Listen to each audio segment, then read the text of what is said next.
Ek gaan vanoggend met jou oor die onderwerp seën praat. Jy kan gerus jou Bybel oopmaak by 1 Petrus 3 vers 9. En ek gaan oor 'n beginsel van seën praat, wat ek glo vir jou lewensveranderend sal wees. Want mense verstaan nie wat seën beteken nie. En baie keer sê mense, ek het seën nodig. Dan hoor ek, hulle verstaan nie wat seën beteken en hoe ons in seën moet lewe en hoe seën werk nie. Want dit is die seën van die Here, sê Spreuke 10, wat jou ryk maak, wat jou lewe verryk. En sonder die seën van die Here sal jy dit moeilik vind om voorspoedig te leef. So kom ons lees hierdie vers saam uit 1 Petrus 3, vers 9, waar Petrus, een van die pilare van die kerk, die rots, soos wat hy bekend gestel het, of die klein klippie, soos wat jy dit wil lees in Matteus 18, hierdie woorde spreek, vergeld geen kwaad met kwaad, of skeldwoorde met skeldwoorde nie. So dis 'n goeie skrif vir jou, wanneer jy voel dinge verkeerd loop in jou lewe, en jy wil goeie sê, wat jy nooit moes gesê het nie. Maar seën inteendeel, omdat julle weet, dat julle hiertoe geroep is, sodat julle seën kan beerwe. Julle is hiertoe geroep, sodat julle seën kan beerwe. God het bedoel, dat jy seën in jou lewe sal hê. Dat jy die erfgenaam van seën sal wees. Een van die mooiste woorde wat 'n ou partykeer kan hoor op aarde is, jy is die erfgenaam van iets. Jy het iets geërf. Wie sal bly wees as hulle ietsie kan erf vanoggend? Jy hoor as 'n oom van jou daar in Europa wat dood is, wat jy nie geweet het 'n biljoenêr is nie. Hierdie is groter. Hierdie is groter as dit. So as jy kan hoor wat die woord van die Here jou leer vanoggend, kan dit jou lewe ingrypend verander. Ek praat vanoggend met jou oor seën en wat dit beteken. Wat die storie is, God se storie is van seën. En ek wil so 'n oomblik met jou reis deur die boek Genesis. Die storie van seën begin letterlik by die eerste bladsy van die Bybel. En eindig in die laaste bladsy van die Bybel. En die hele woord is die woord seën, 'n verskriklike groot begrip. En ek het die afgelope week, terwyl ek daaroor dink, bid, dit instudeer, besef ek wil sommer 'n hele reeks oor die seën van die Here maak. Want die seën van die Here maak jou ryk. So ek gaan vanoggend met jou 'n bietjie praat oor seën en hoe God die eerste ding wat hy doen toe hy lewende wesens op aarde skape. Jy kan dit 'n bietjie gaan lees in Genesis 1 vers 22. Toe hy die vis in die see maak, die eerste lewende wesens. Toe sê die Bybel, toe seën hy hulle. Hy het hulle geseën. En toe hy die mense skape, toe sê hy, dis goed. En hy seën die mense. En ons sien hoe reg deur die boek Genesis, en Genesis eintlik, die woord Genesis beteken, is eintlik die Latynse woord vir die oorsprong van alles. So as Genesis die boek is van oorsprong, dan vertel dit ons, waar het God se seën vandaan gekom, en hoekom is dit so belangrik? Hoekom is seën so verskriklik belangrik? En reg deur die boek Genesis sien ons, hoe mense smag daarna, dat God hulle seën. Ons sien in Genesis 9, hoe God Noag seën. Ons sien in Genesis 12, hoe God Abraham seën.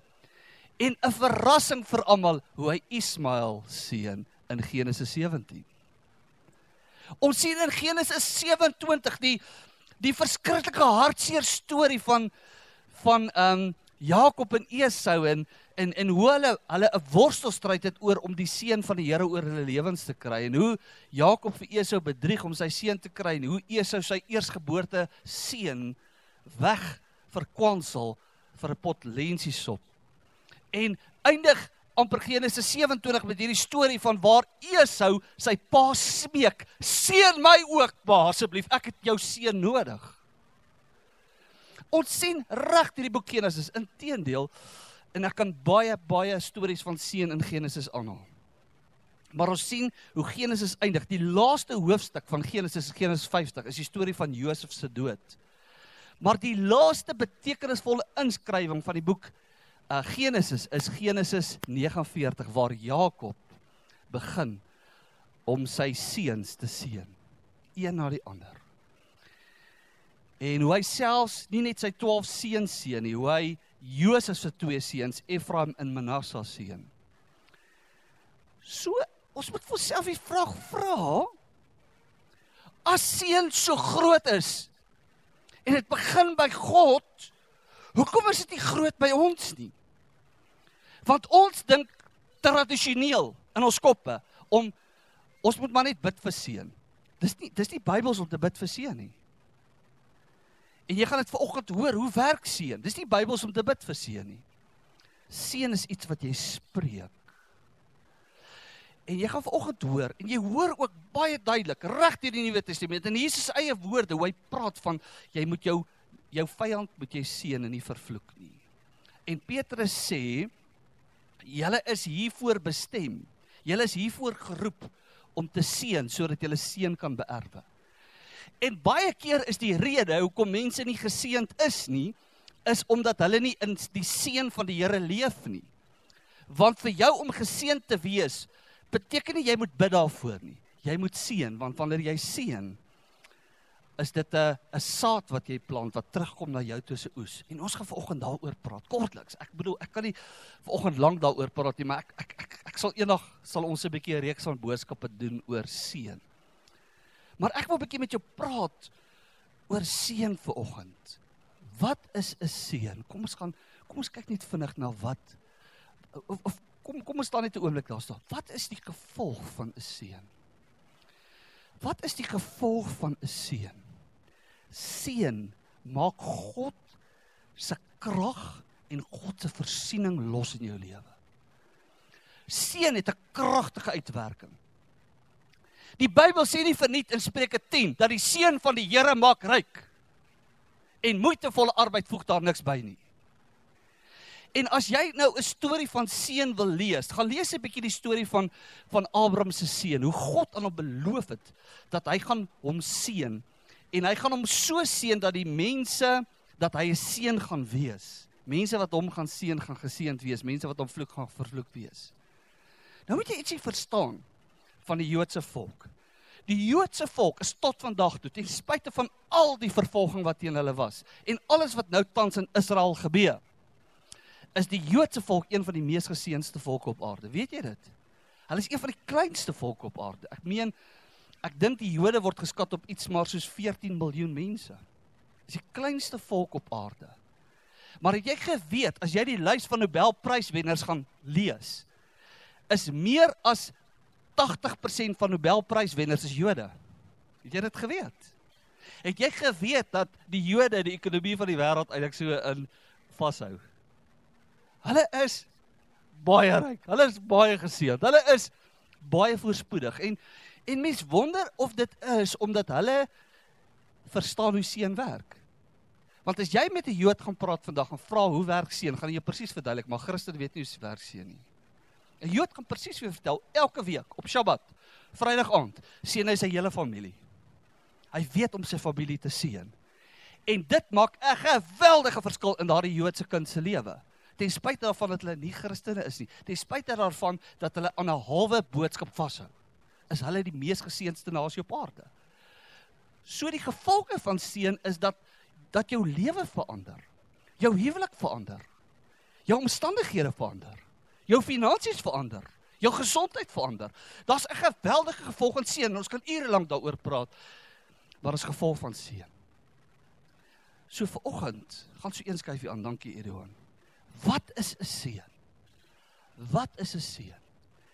'n Seën is woorde van God, wat guns in jou lewe losmaak. Woorde van erkenning en van bevestiging. En ek gaan vanoggend met jou daaroor kortliks praat. As jy uitstap, gaan jy weet wat seën is. Dis woorde van God, wat guns in jou lewe veroorsaak, deur erkenning en deur bevestiging.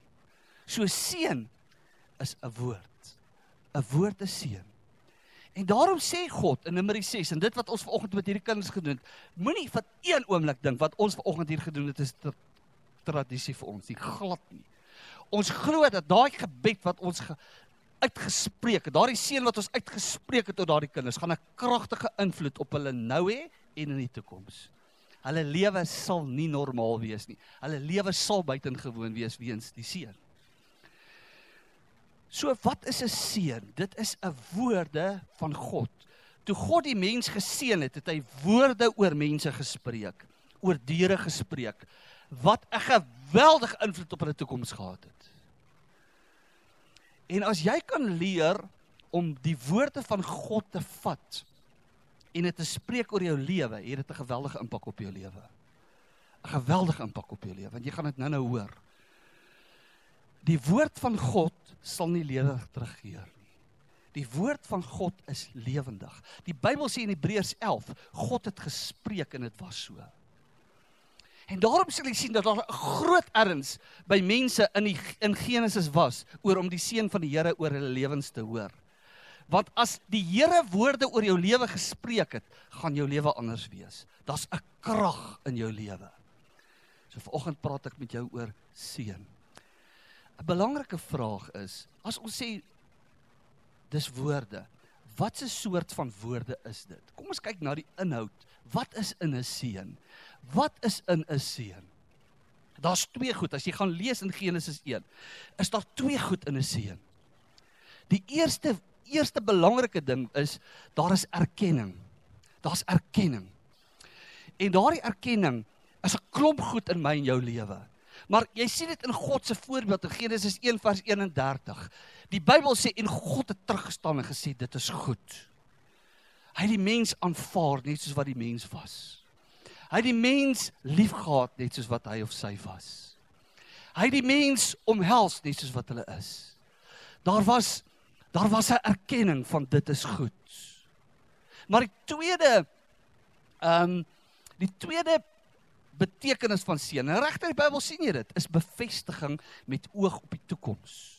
Dink aan 'n skrifgedeelte, nadat God die mens geseën het, of toe hy hulle begin seën, toe sê die Bybel, het hy vir hulle gesê, onderwerp, vervul die aarde, vermeerder en heers. Hierdie was nie sommer net 'n opdrag nie, hierdie was 'n profetiese woord oor waartoe die mense gaan. En reg in die Bybel sien jy dit. Sien jy hoe God hierdie twee goeders doen wanneer hy seën. Hy aanvaar jou eers. Hy gee jou sy liefde. Hy sê, jy is my oogappel, jy is my kind.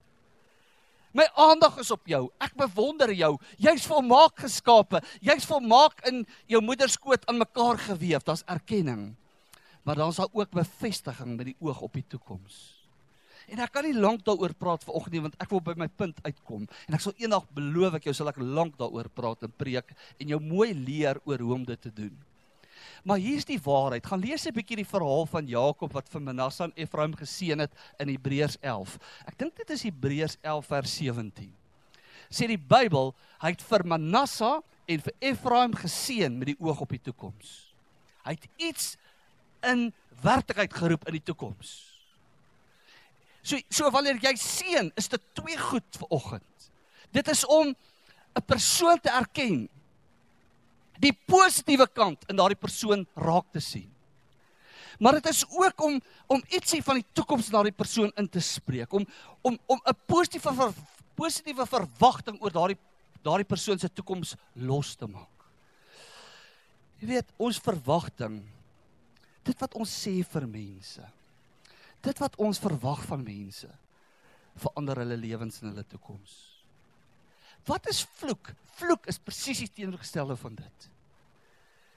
Weet, iemand sê hierdie week vir my, Ernie, ek verstaan nou vir die eerste keer.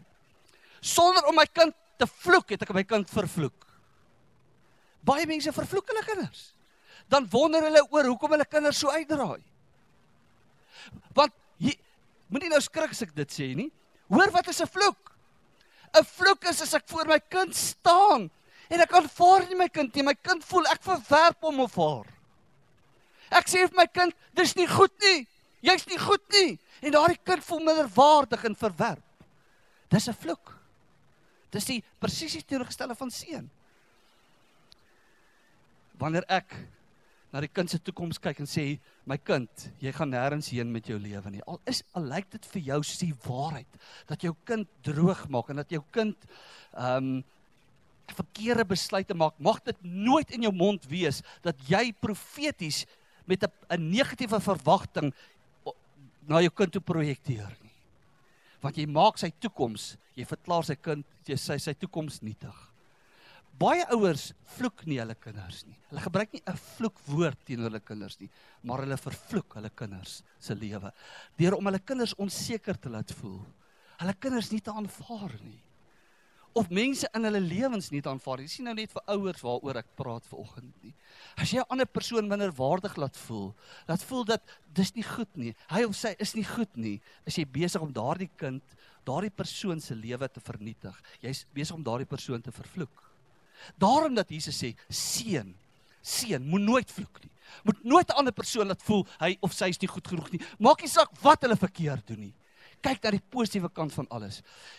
Ek wil net so vinnig 'n storie vertel. Dit is eintlik 'n awesome storie. Ek bedoel, ek kan vir julle 100 stories vandag vertel. Maar anders, wat ek julle vandag vertel is 'n studie wat gedoen is. Wanneer jy, maak nie saak wat verkeerd is in daardie persoon se lewe nie, positiewe goeders kan begin raak sien. En 'n positiewe verwagting vir daardie persoon se toekoms kan hê, iets kan sê oor daardie persoon se toekoms, veroorsaak jy 'n krag wat bonatuurlik is in daardie mens se lewe.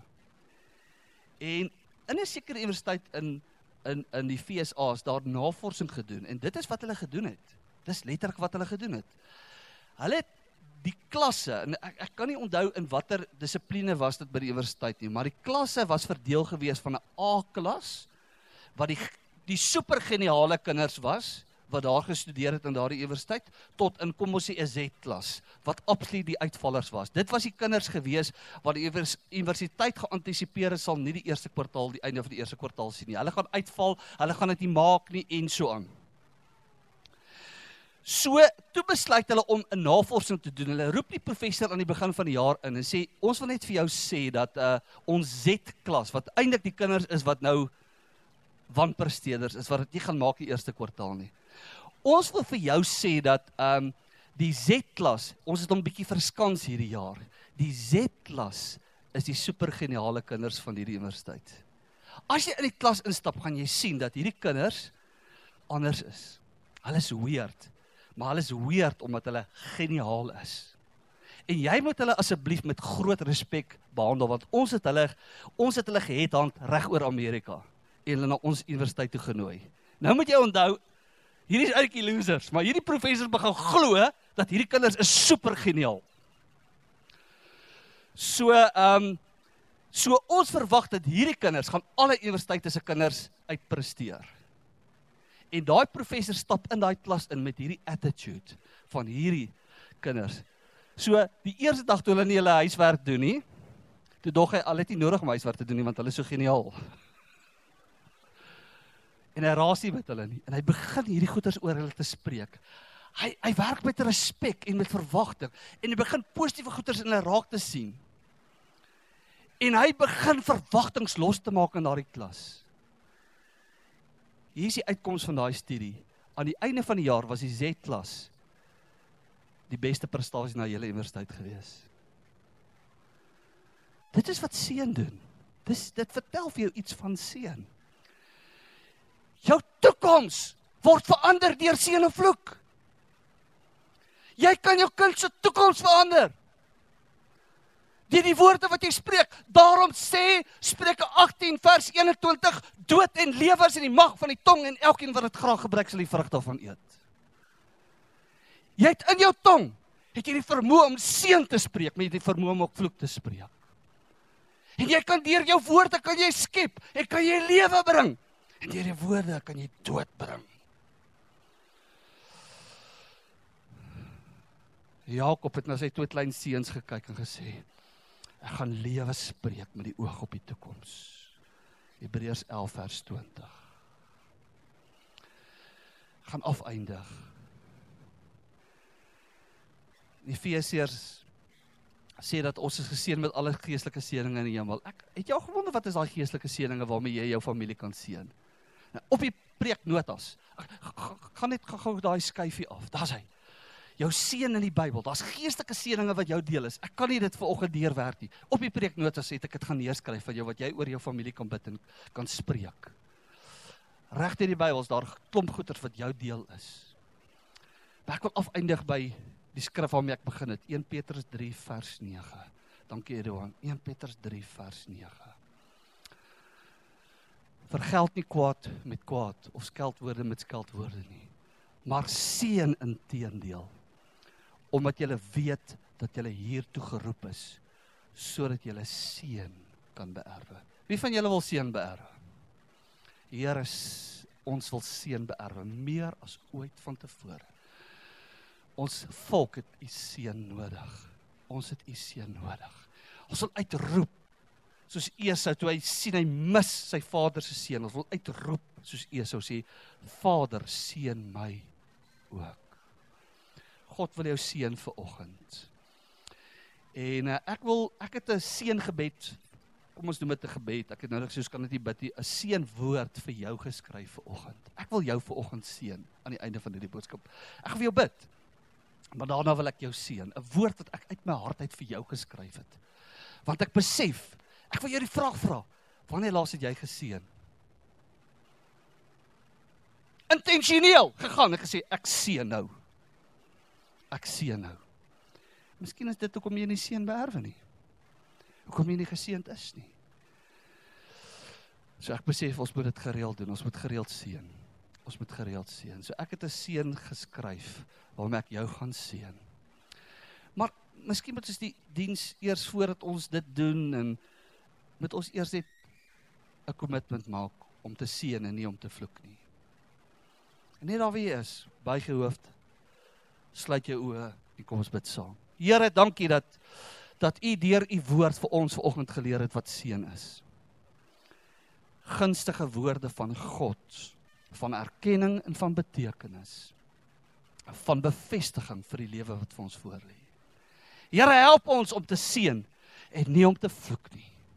Here, van hierdie oomblik af gaan ons seën en ons gaan sien hoe ons lewens verander, hoe ons omgewing verander, hoe ander mense verander en hoe ons seën ontvang. En net daar waar jy is, ek kan nie die diens afsluit as jy nie 'n commitment maak rondom dit wat die Here vir jou sien. As die Here vanoggend met jou gepraat, gaan nie vir jou bid nie. Ek wil net jou commitment sien. Here, u het met my gepraat vanoggend, van vandag af gaan ek seën. Wil jy net jou hand opsteek as 'n bevestiging van dit wat jy gaan doen? Ek gaan seën, van vandag af gaan ek seën, sodat ek seën kan beerwe. Here, ek wil bid, dat ons hierdie ding in ons harte sal vasmaak, Here. Dat ons hierdie opdrag sal nakom, Here, sodat ons seën kan beerwe. Ek bid dit in Jesus naam. Amen.